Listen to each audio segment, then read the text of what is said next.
Los gobiernos, durante la Primera Guerra Mundial, temían una cosa casi tanto como la derrota militar: la revolución. En 1917, con la victoria esquiva en el campo de batalla y la moral debilitada, ambos bandos esperaban derrotar al enemigo desde dentro.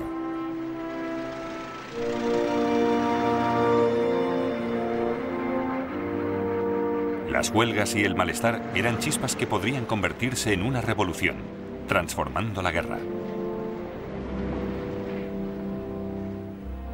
Primera Guerra Mundial.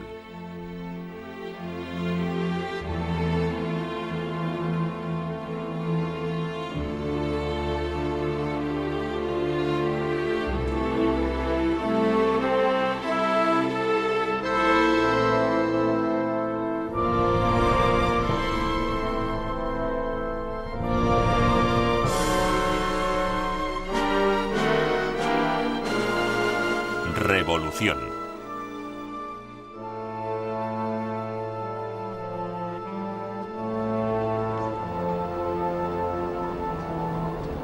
Imágenes rodadas en 1917 de uno de los sueños más descabellados de Alemania convirtiéndose en realidad. Las tropas rusas dejaron de luchar en el frente oriental. Fue muy gracioso ver a nuestros ivanes saludando a los alemanes. Estos dieron a nuestros muchachos vino y cigarrillos, y ellos les dieron pan a los alemanes.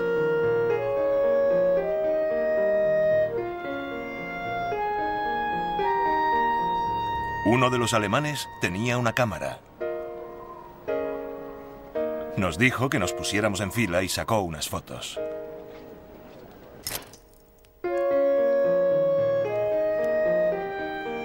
Más tarde, el fotógrafo les dijo a los muchachos que fueran a buscar las fotos.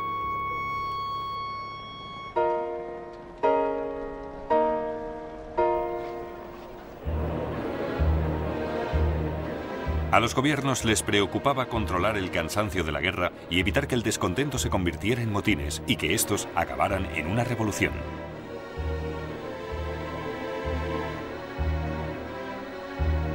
Los gobiernos se dieron cuenta de que si le daban la vuelta al problema, ello les ofrecía una asombrosa oportunidad. ¿Y si se pudiera aprovechar el malestar, apaciguándolo en el propio país y alentándolo entre el enemigo?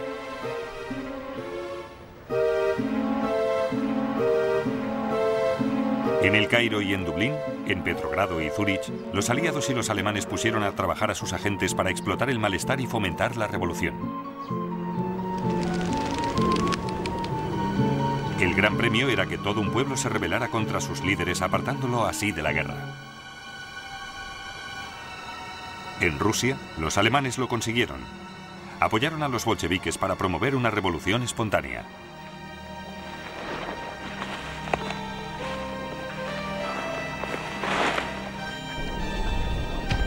En 1917, Rusia estaba cansada de la guerra. Grandes pérdidas, un pobre liderazgo y corrupción, más la pesadilla de la logística de un frente de casi 1.500 kilómetros, dejó agotado a su ejército.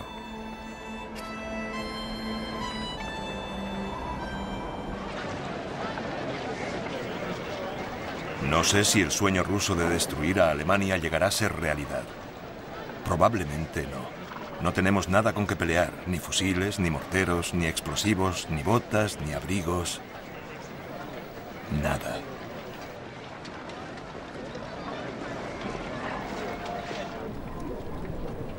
Pero increíblemente, el ejército ruso mantuvo sus líneas. Fue el frente doméstico el primero en desmoronarse. En Petrogrado, San Petersburgo en la actualidad, la capital de Rusia y su centro industrial, reinaba el descontento. Sus fábricas estaban llenas de obreros con poco que comer y sin un hogar digno.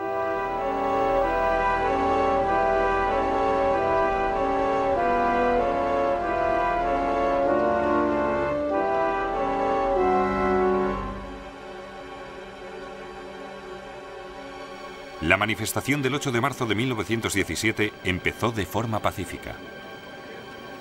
Era un día soleado y frío, y la gente estaba de un humor excelente. Cantaban la marsellesa y pedían pan.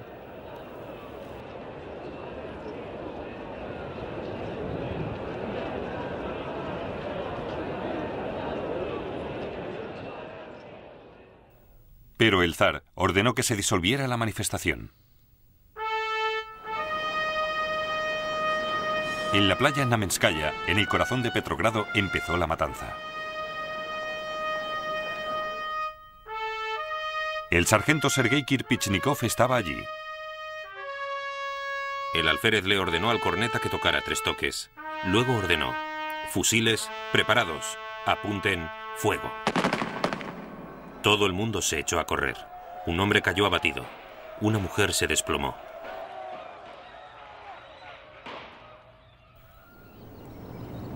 Murieron más de 50 civiles. La masacre obligó a los soldados de Petrogrado a elegir a quién defender, al pueblo o al zar.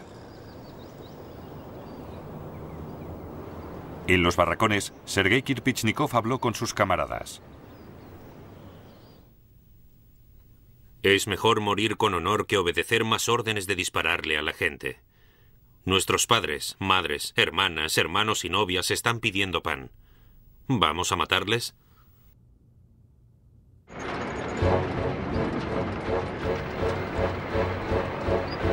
Mataron al oficial de guardia y salieron a la calle uniéndose a los manifestantes y obreros.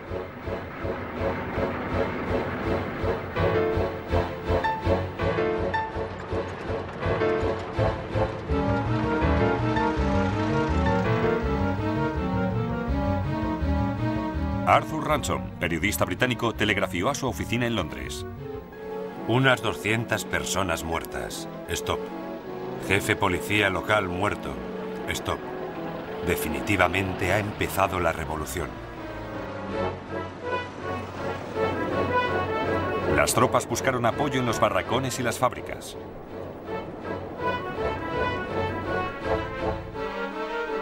Tomaron el centro de la ciudad, levantaron barricadas, ocuparon las estaciones del ferrocarril y la central de teléfonos. El agregado militar británico, Sir Alfred Knox, se encontraba en la administración de artillería cuando el edificio fue atacado. Se acercó la desordenada soldadesca, todos armados, muchos de ellos con banderas rojas en la punta de la bayoneta. Pronto oímos cómo las ventanas se rompían y echaban la puerta abajo y el ruido de disparos. La mayoría de los oficiales salían del departamento por la puerta trasera.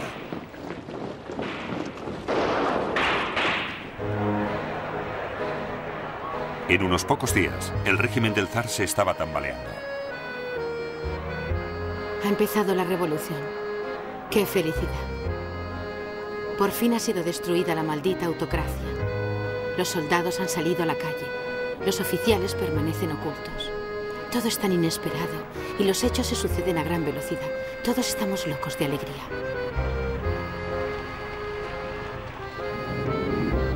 Los soldados que llegaron a la ciudad para restaurar el control se unieron a los revolucionarios.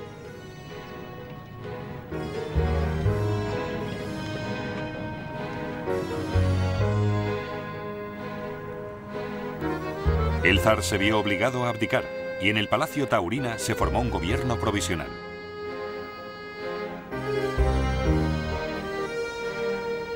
Los nuevos gobernantes de Rusia tenían mucho trabajo: dirigir una guerra mientras controlaban la revolución.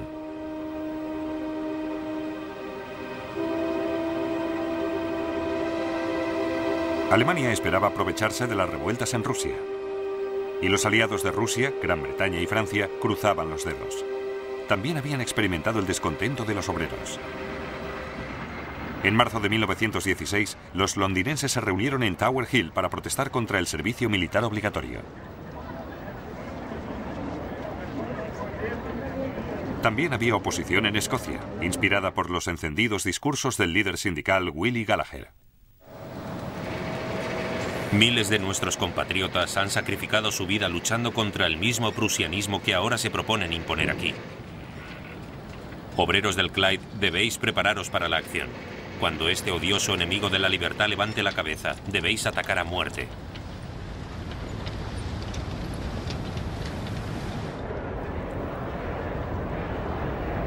Obreros manifestándose por Whitehall en demanda de mejores salarios y precios más bajos.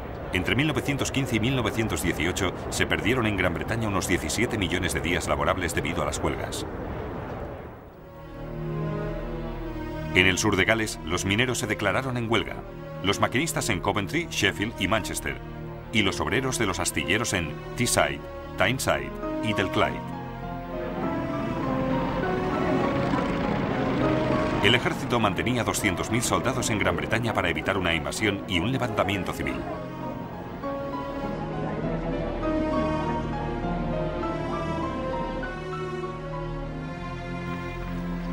Pero David Lloyd George, como ministro de Armamento y luego como primer ministro, prefería ceder ante los huelguistas que aplastarlos. Padre de las pensiones estatales y de los planes de seguridad social, Lloyd George obtuvo el apoyo de la clase obrera.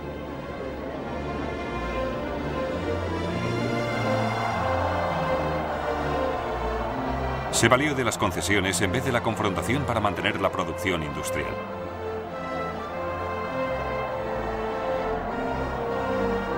Los negociadores con los sindicatos recibieron estrictas instrucciones. Si una huelga parece inevitable, deben concederse todas las demandas. Pero mientras Gran Bretaña mantenía controlado el descontento, Francia era incapaz de conseguirlo.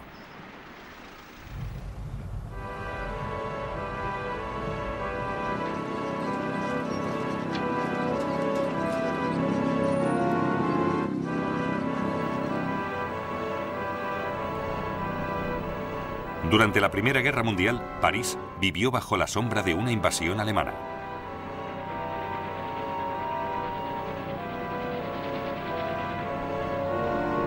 Pero después de 3 inviernos de combates, la estabilidad de Francia se vio minada por una ola de paros y protestas.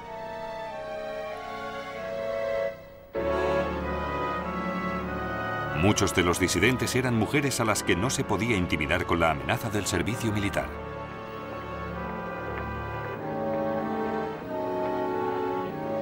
En París se queja todo el mundo. La gente está en huelga por la subida de precios y la falta de combustible. ¿Acaso no pueden oír el estruendo de la revolución? Estas revueltas están justificadas, porque mientras la gente trabaja hasta matarse para malvivir, los jefes y los grandes industriales están engordando en un tiempo récord. Y lo único que nosotros podemos hacer es sonreír y resignarnos. Estas ideas llegaron al frente, pero lo que empujó al ejército francés a amotinarse en 1917 fue una historia de batallas mal planeadas y peor dirigidas. El golpe final fue un fatídico ataque orquestado por el propio comandante en jefe, el general Robert George Nivelle. Solo la ofensiva puede llevarnos a la victoria. La defensa lleva a la derrota y a la humillación. El 16 de abril de 1917, Nivelle ordenó a más de 1 millón de franceses atacar una cresta fuertemente defendida por los alemanes conocida como Chemin des Dames.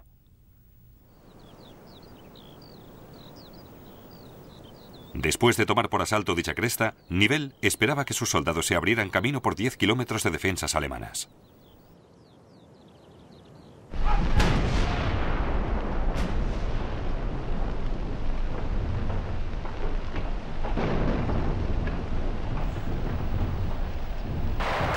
Encontramos un bosque de alambradas.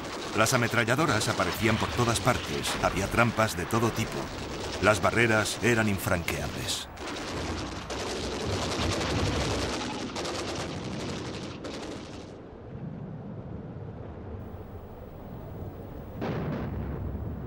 $40.000 franceses murieron en los primeros días, pero Nivelle ordenó que el ataque continuara.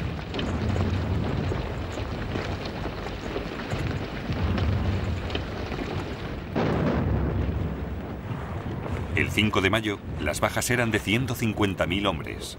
Luego, los hombres reaccionaron. Soy uno de los más activos repartiendo propaganda.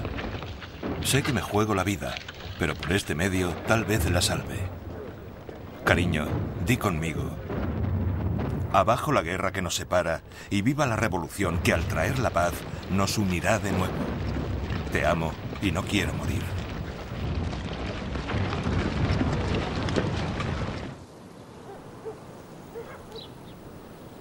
El pueblo de Quevre, a 30 kilómetros al sur de Chemin des Dames. El alcalde observaba lo que ocurría cuando el regimiento de infantería 370 recibió la orden de ir al frente.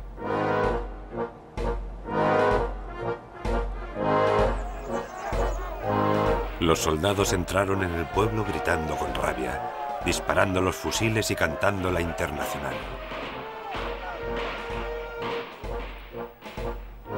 Por la mañana formaron columnas y se dirigieron al bosque.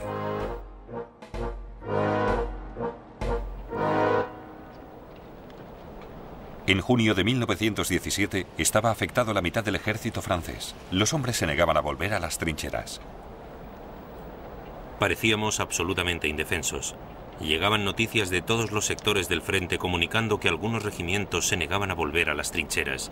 El más humilde ataque alemán habría sido suficiente para derribar nuestro castillo de naipes y facilitar la entrada del enemigo en París.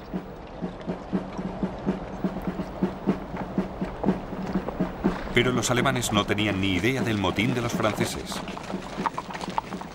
Fue un absoluto fracaso de la inteligencia.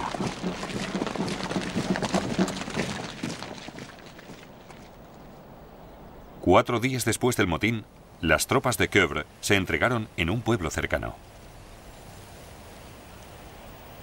Emergieron del bosque en perfecta formación, en columnas de A4, con los uniformes impecables. Las acciones de los soldados franceses se asemejaban más a una huelga que a un motín. Obtuvieron importantes concesiones, mejoras en los permisos, más periodos de descansos y mejores condiciones sanitarias.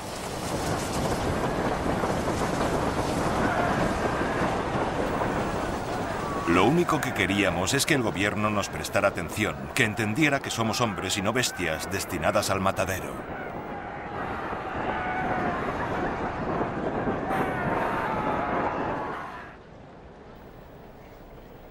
Nivelle fue destituido. Su sustituto, el general Philippe Pétain, cambió la estrategia francesa haciendo de la defensa el orden del día. Los hombres recibían adoctrinamiento patriótico y les recordaban por qué luchaban. Pero Pétain también sabía que debía restablecer la disciplina. La táctica fue ejecutar a unos pocos, pero obligar a miles a observarlo.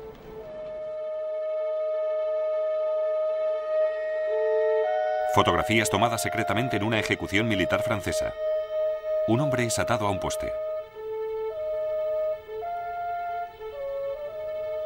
Se da la orden de disparar.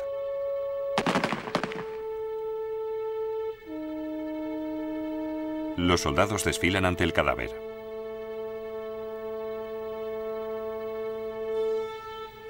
Louis Flourac fue uno de los 49 soldados ejecutados. Sus compañeros lo fusilaron aquí, en Chacris. Algunos de ellos odiaban lo que tenían que hacer. Todos los días veo la muerte en las trincheras, pero esto es diferente. Soy un hombre que le ha disparado a sus amigos.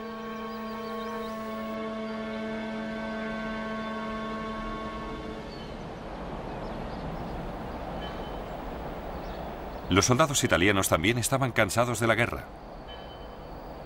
Pero a diferencia de los franceses, el alto mando italiano veía que la única forma de mantener la moral era el castigo. El jefe del Estado Mayor, el general Cadorna, era despiadado. Todo soldado debe estar convencido del hecho de que su superior tiene el sagrado deber de fusilar inmediatamente a los cobardes y recalcitrantes.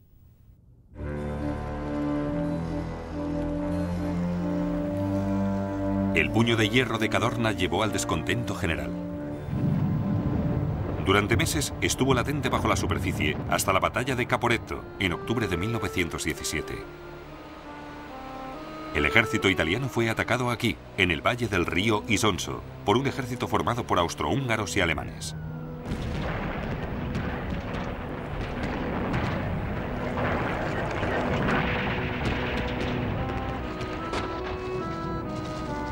La resistencia en el ejército tomó diversas formas. Los italianos no se negaron abiertamente a luchar, se limitaban a rendirse en masa ante el enemigo. Al amanecer estábamos rodeados y los alemanes por fin nos hicieron a todos prisioneros. Estábamos contentos porque habíamos salvado la vida. Adiós Italia, adiós familia. Ahora estoy en manos de los alemanes. Un joven teniente del Alperkorps, Erwin Rommel, tomó a más de 1000 italianos prisioneros sin disparar un solo tiro.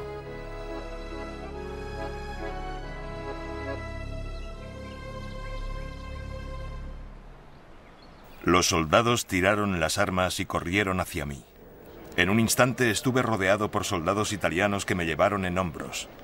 ¡Viva Alemania!, sonó de 1000 gargantas. A un oficial italiano que dudaba le dispararon sus propios hombres. Para los italianos que estaban en el monte Midley, la guerra había terminado. Gritaban de alegría. Escribo estas líneas a las 11 de la noche, instalado cómodamente en el comedor de oficiales italiano. Hay una gran cantidad de deliciosos vinos que estamos acabando en un tiempo récord, por lo que espero que no se produzca un contraataque. Hemos capturado ametralladoras, artillería pesada y armas personales. Armas de gran calidad, pero que no parecen haber sido muy utilizadas.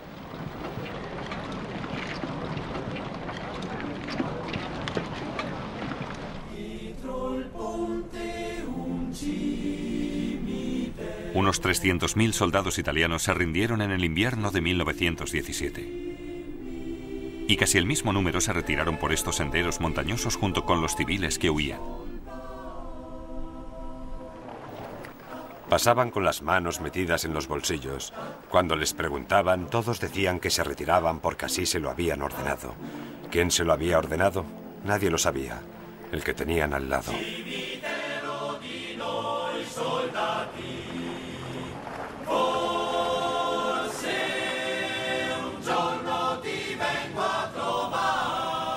¡Qué imagen tan terrible y desgarradora era! Las pobres mujeres con sus hijos pequeños entre sus brazos, avanzando hacia Italia para salvar la vida.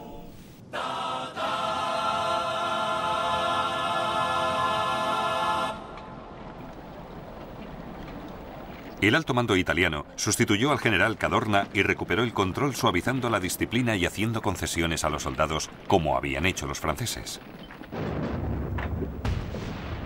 Pero el precio del malestar fue muy alto. La fuerza combativa del ejército italiano se había visto reducida a la mitad. Y mientras los gobiernos se enfrentaban a las revueltas domésticas, también promocionaban los disturbios en los otros países.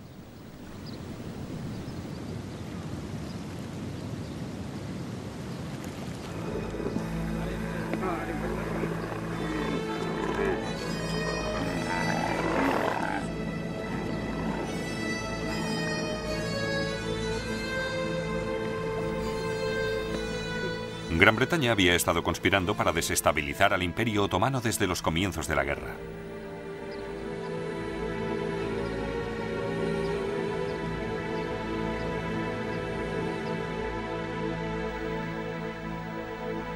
La Turquía otomana era el aliado de Alemania en Oriente Medio. Su imperio se extendía por Arabia hasta la región de Hejaz, una vasta zona desértica que incluía las ciudades santas de Medina y la Meca. Su pérdida minaría seriamente la posición de los turcos en el mundo musulmán y reforzaría la de Gran Bretaña. Los británicos acudieron a los árabes de Hejaz, mostrándoles la zanahoria de la independencia si se levantaban contra sus amos turcos. Si la nación árabe ayuda a Inglaterra en esta guerra que Turquía nos ha obligado a emprender, Inglaterra garantizará que no habrá ninguna intervención interna en Arabia y que les daremos a los árabes la ayuda necesaria contra cualquier agresión extranjera. La idea de que Gran Bretaña apoyara la independencia de Arabia preocupaba al Departamento de Asuntos Indios. Un Estado árabe fuerte podría ser más peligroso para la cristiandad que un Estado otomano fuerte, y la política de Lord Kitchener de destruir un Estado islámico con el solo propósito de crear otro siempre me ha parecido desastrosa. El Departamento de Asuntos Indios no tenía por qué preocuparse. La maniobra de Kitchener era realmente cínica, ya que no tenía la intención de conceder poder a los árabes de Hejaz. Pero los británicos colmaron al emir de la Meca, Sherif Hussein, con oro y dejaron caer que si todo iba bien, tal vez podría haber realizado su sueño de ser el líder de los árabes. El 5 de junio de 1916 comenzó la revuelta árabe. La Meca cayó inmediatamente en manos de los rebeldes, pero la principal guarnición turca en Medina resistió. El comandante turco, Fari Pasha, se negó a rendirse. Hasta que mis soldados estén enterrados bajo los escombros de Medina, en un manto carmesí de sangre y fuego, la bandera roja de los otomanos nunca se arriará de los torreones del castillo de Medina. El levantamiento no disfrutaba del apoyo popular. Pero los británicos contaban con un nombre allí mismo. T.E. Lawrence, un carismático oficial de 28 años agregado a las fuerzas del sheriff Hussein en Hejaz. Lawrence hablaba árabe. Supo ver dónde radicaba la fuerza de los árabes. Creo que una sola compañía de turcos atrincherada en un espacio abierto derrotaría a las tropas del sheriff. Su auténtico campo de competencia es la guerra de guerrillas. Dinamitarían una vía férrea, atacarían a una caravana, robarían camellos, mejor que nadie.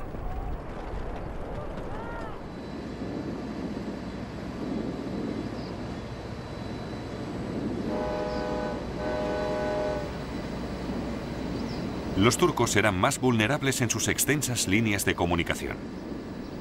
Lawrence y los árabes se convirtieron en expertos saboteando el ferrocarril.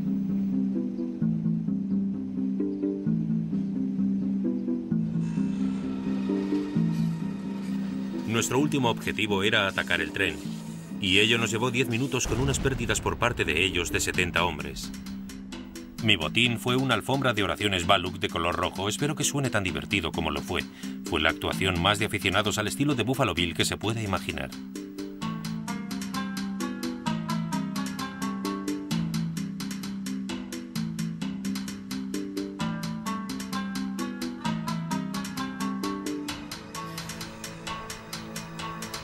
Un alemán que viajaba en el tren vio el ataque de otra forma. La masa de beduinos entró en el vagón como salvajes, matando y saqueando. Podía notar cómo la sangre resbalaba por mi cuerpo, pero me dejaron en paz. A los ladrones solo les interesaba el saqueo. Tras haber matado a 40 hombres, mujeres y niños, tomaron al resto como cautivos.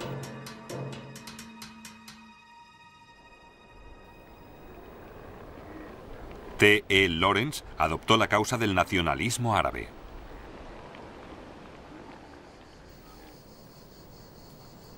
Espero que la bandera turca desaparezca de Arabia.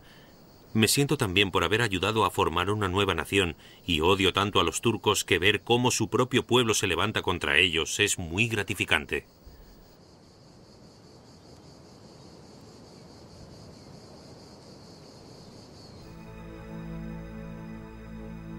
Lawrence vestía como un árabe.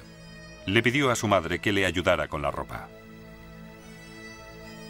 Si ese pañuelo de seda con los patos plateados, utilizado por última vez como mantel, creo, aún existe, ¿podrías enviármelo? Tales cosas son difíciles de conseguir ahora. Capturar Jerusalén, que estaba en manos de los turcos, era un objetivo clave de los británicos en 1917. La conquista del puerto de Aqaba reforzaría la causa árabe para tener un papel en la campaña. Lawrence se dio cuenta de que todos los cañones de Aqaba apuntaban al mar. La ciudad estaba indefensa desde la retaguardia. Eso significaba recorrer 900 kilómetros cruzando el Hejaz en pleno verano.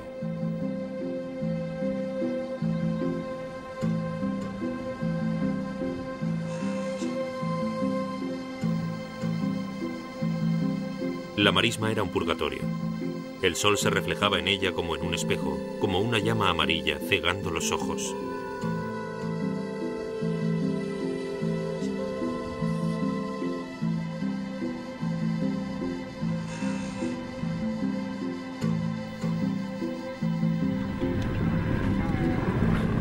Siete semanas después, las fuerzas árabes reaparecieron en las afueras de Aqaba, cogiendo a los turcos desprevenidos.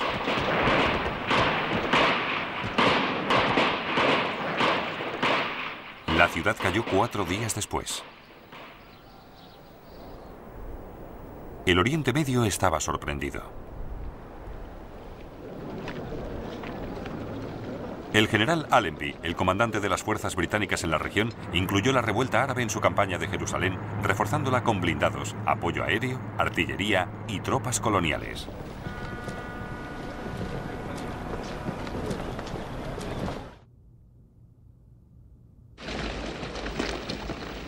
El 11 de diciembre de 1917, Allenby entró acompañado por sus oficiales a pie en Jerusalén, incluyendo a Lawrence.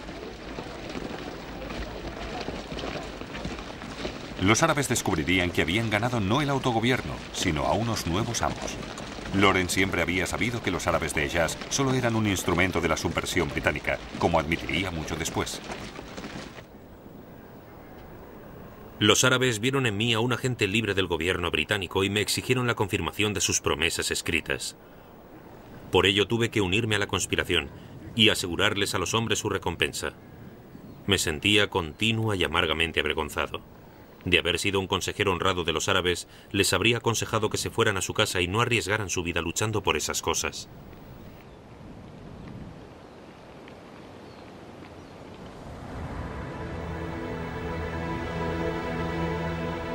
Mientras Gran Bretaña apoyaba la subversión contra Turquía, el aliado de Alemania tenía su propio punto débil en la misma puerta: Irlanda.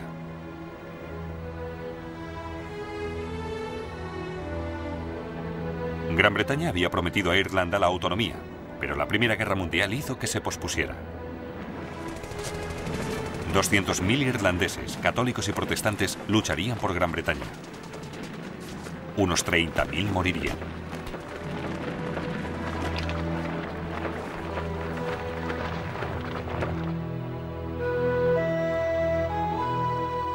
Pero la hermandad de los republicanos irlandeses, los precursores del IRA, creían que las dificultades de Inglaterra constituían la oportunidad de Irlanda. Padraig Pearse vio que la guerra era una oportunidad para Irlanda para liberarse de la dominación británica. La guerra europea ha creado una crisis que podría contener, aunque de momento aún oculto, el momento por el que han estado esperando tantas generaciones. Queda por ver si ese momento se materializa, si tenemos la visión para verlo y el valor para hacerlo. Alemania, para muchos republicanos, siempre había sido un buen lugar para planear la revolución. Erskine Childers era famoso en Gran Bretaña, el país que pretendía minar. Su novela, El enigma de las arenas, un gran éxito de ventas, advertía a Gran Bretaña de los peligros que representaba la armada alemana. En julio de 1914, sus simpatías habían cambiado. Zarpó con su yate, el Asgard, para transportar armas. Fotografió la operación. Saliendo del puerto de Hamburgo con el Práctico. Navegando de vuelta a Irlanda. Su esposa y una amiga con 2 de los 900 fusiles que habían cogido en Alemania. Y la imagen después de que Childers hubiera atracado en el puerto de Dublín. La multitud los vitorea mientras las armas son transportadas en coches.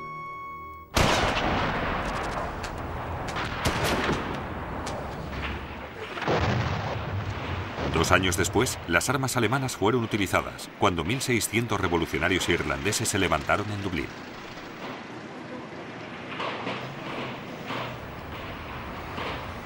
Lunes de Pascua, 1916. Los del Sinn Féin ocupan las estaciones del ferrocarril, las oficinas de correos y otros lugares. Han bloqueado las calles cercanas a Stephens Green y disparan a cualquiera que vean vestido de caqui. Solíamos pensar que aquí, en Irlanda, nos habíamos librado de la guerra, pero no hay duda de que ahora está muy cercana.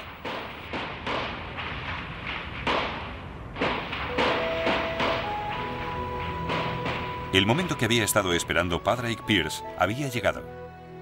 Leyó la histórica proclamación de la República Irlandesa, un documento que reconocía el apoyo de los valientes aliados de Europa. ¿Quiénes eran esos valientes aliados y qué habían hecho?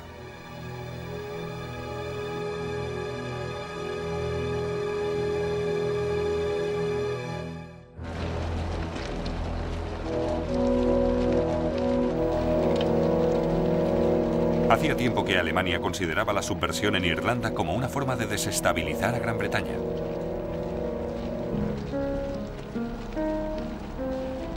En agosto de 1914, Sir Roger Casement, un republicano irlandés y en una época muy querido por el establishment británico, les proporcionó a los alemanes la oportunidad que estaban esperando. Le escribió al Kaiser haciéndole una oferta. Llamamos la atención de Su Majestad sobre el papel que necesariamente, aunque no abiertamente, Irlanda debe representar en este conflicto. Irlanda debe liberarse del control británico. Miles de irlandeses están preparados para jugar su papel en ayuda de la causa alemana, ya que la reconocen como suya.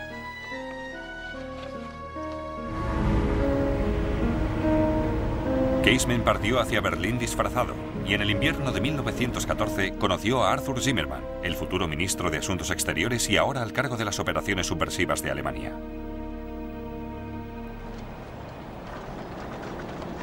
Zimmermann quedó impresionado con Casement y empezó a preguntarse si una pequeña invasión de tropas alemanas en tierras irlandesas podría causarles grandes problemas a los británicos.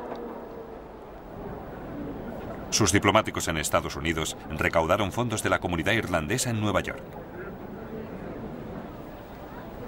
Se ha propuesto llevar a cabo la invasión con 25.000 soldados con 50.000 armas extra. Luego, sin duda alguna, le seguirá la colaboración de todos los irlandeses en el ejército británico. Hay una gran fricción entre irlandeses e ingleses en el norte de Francia. El levantamiento de Zimmermann tendría 4 elementos: la entrega de armas alemanas a los rebeldes irlandeses, el desembarco de una fuerza expedicionaria alemana en la costa oeste, los submarinos alemanes tomarían el puerto de Dublín, y una maniobra de distracción a base de bombardeos con cepelines en Londres.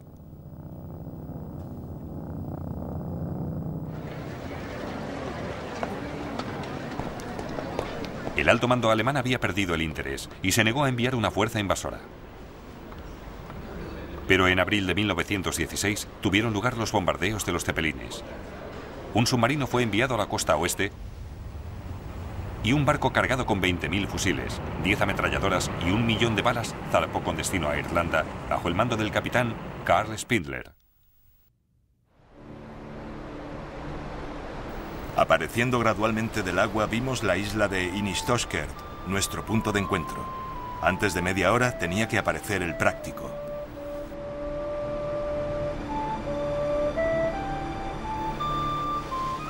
Pero los irlandeses lo esperaban 2 días después, por lo que los alemanes aguardaron en la bahía hasta que fueron localizados por una patrullera inglesa. El capitán Spindler hundió su barco antes de entregar las armas. Izamos la bandera naval alemana desafiando a los británicos. Luego hubo una explosión apagada. Vigas y astillas volaron por el aire. El Out se hundió con un agudo silbido. La esperanza de tener éxito de los rebeldes se hundió con las armas alemanas. Muchos rebeldes abandonaron el proyecto. Pero una dura minoría armada con los fusiles que Childers había traído de Hamburgo 2 años antes, decidió realizar un gesto simbólico de desafío.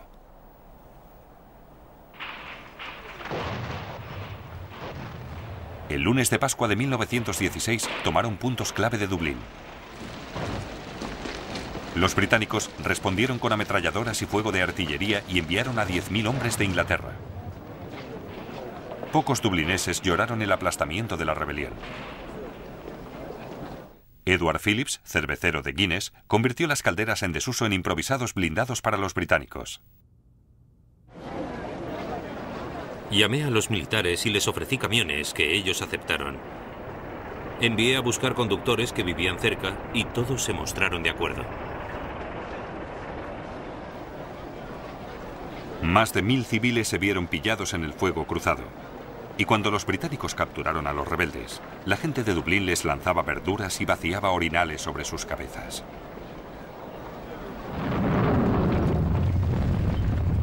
Muchos tenían hijos o padres luchando en el frente occidental y les indignó la relación de los rebeldes con los alemanes. Pero los británicos cometieron un gran error. Perdieron su autoridad moral y transformaron el levantamiento del lunes de Pascua en la semilla del Estado irlandés.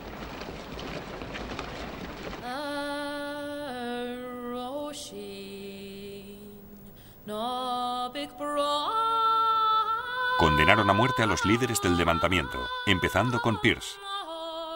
Este admitió ante el tribunal. Pedí y acepté la ayuda alemana en forma de armas y una fuerza expedicionaria. Mi objetivo era conseguir la libertad de Irlanda. Durante 10 días, los hombres fueron llevados al patio de la cárcel de Kilmainham, donde fueron fusilados.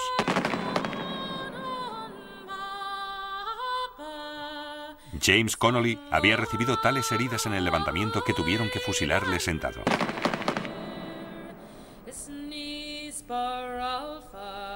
Dublín quedó en silencio cuando Gran Bretaña convirtió a 16 hombres en mártires. La gente que les había tirado verduras ahora los veía como héroes. Gran Bretaña convirtió el fracasado levantamiento en una causa nacional. El siguiente desafío de Zimmermann era de otra categoría.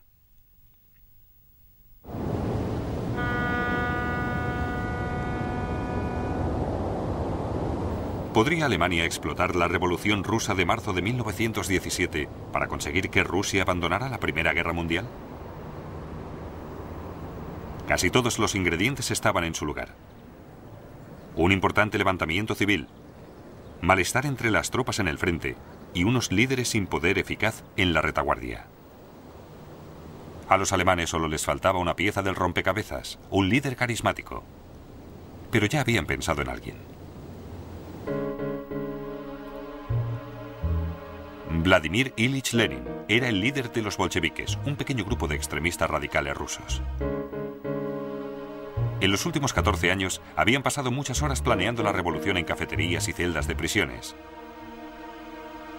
Cuando por fin llegó, les pilló desprevenidos. Stalin estaba en Siberia, Bukharin en Nueva York y Lenin en Zúrich. «Qué tortura es para nosotros», escribió Lenin, «permanecer sentados aquí en un momento como este». Sabía que los aliados no le dejarían viajar. La ruta más evidente era por Alemania y Suecia. Pero, ¿le dejaría pasar a Alemania? Los agentes alemanes hacía mucho tiempo que vigilaban a Lenin. Sabían que quería que su enemigo, Rusia, saliera de la guerra. La mayor virtud de Lenin es su talento organizativo. Posee una energía brutal e implacable. El punto de vista de Lenin es, no importa quién gane la guerra, es preferible la derrota de Rusia. La victoria sería peor. Zimmermann le aconsejó al Kaiser que permitiera el paso de Lenin. Ya que es en nuestro propio interés que la influencia del ala más radical de los revolucionarios rusos prevalezca, me parece aconsejable permitirle el paso. El Kaiser se aprovechó de Lenin tan cínicamente como Lenin utilizó al Kaiser, cada uno de ellos pensando que había sacado un mayor provecho del trato.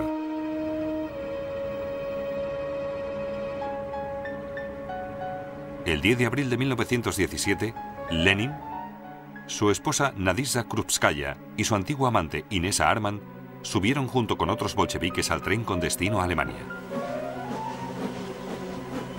El Kaiser paga el viaje, se mofaron sus rivales, los socialistas rusos. Os colgarán como espías alemanes. Lenin escuchaba sin dejar de sonreír.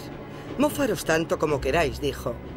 Nosotros los bolcheviques barajaremos vuestras cartas y os fastidiaremos el juego.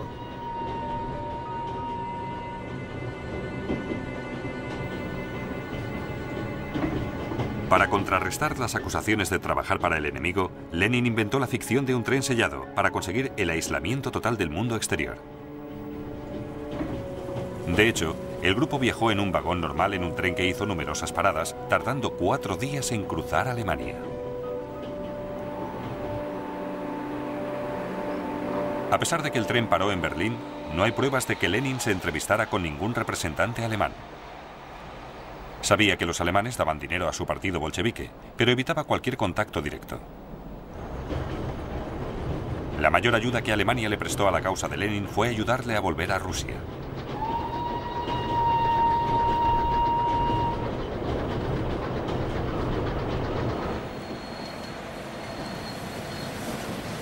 La noche que llegó a Petrogrado, Lenin se dirigió a la multitud. Algunos se mostraron hostiles. Deberíamos clavarle las bayonetas a un tipo como este. Debe de ser alemán.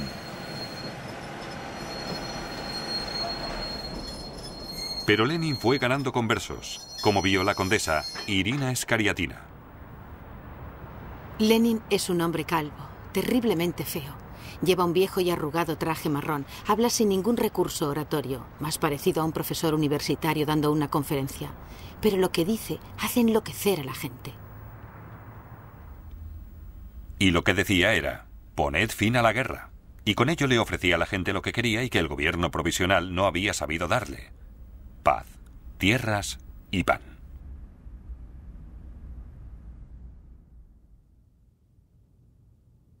Zimmermann contaba con agentes en Petrogrado que seguían los progresos de Lenin. La entrada de Lenin en Rusia ha sido un éxito. Está haciendo exactamente lo que deseábamos.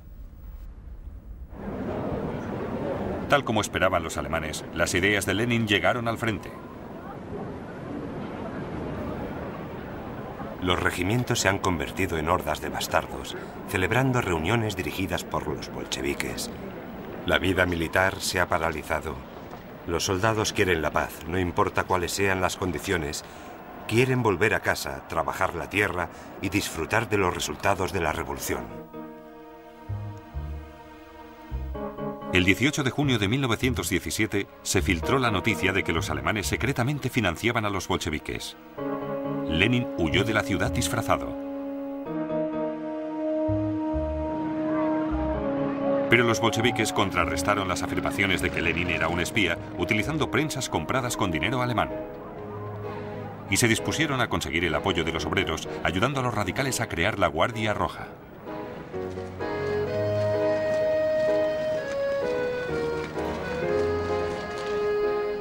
Lenin reapareció en la noche del 6 de noviembre de 1917, abandonando este piso franco y yendo al cuartel general de los bolcheviques. Sabía que debían tomar el poder ahora. No podemos esperar más. Podríamos perderlo todo. El gobierno se está tambaleando. Hay que darle el golpe de gracia. Retrasar la acción equivaldría a la muerte. El periodista John Reed estaba en el cuartel general. En el vestíbulo me he encontrado con algunos de los líderes bolcheviques. Uno me ha mostrado un revólver. Ha empezado el juego, me dijo, y vi que estaba pálido. Durante esa noche, los bolcheviques aseguraron puntos clave de Petrogrado sin apenas disparar un tiro.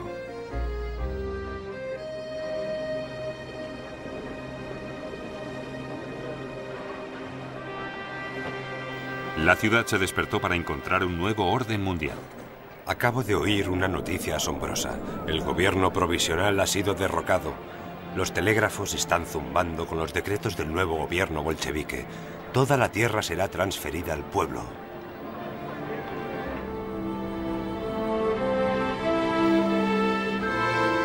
Lo primero que hicieron los bolcheviques fue sacar a Rusia de la guerra, liberando a los alemanes de una lucha agobiante en dos frentes. La apuesta alemana por Lenin había dado resultado. Los bolcheviques han provocado el acontecimiento más importante del siglo. Han licenciado a millones de soldados rusos, dejando las manos libres a los alemanes. Un baño de vapor espera a los aliados.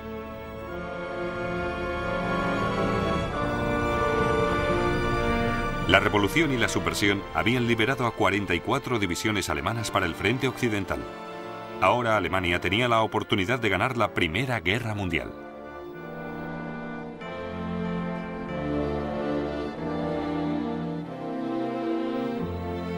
En el siguiente episodio de Primera Guerra Mundial, Alemania lanza una gran ofensiva en el frente occidental, pero sus alianzas empiezan a desmoronarse. Será una carrera entre la victoria y la derrota.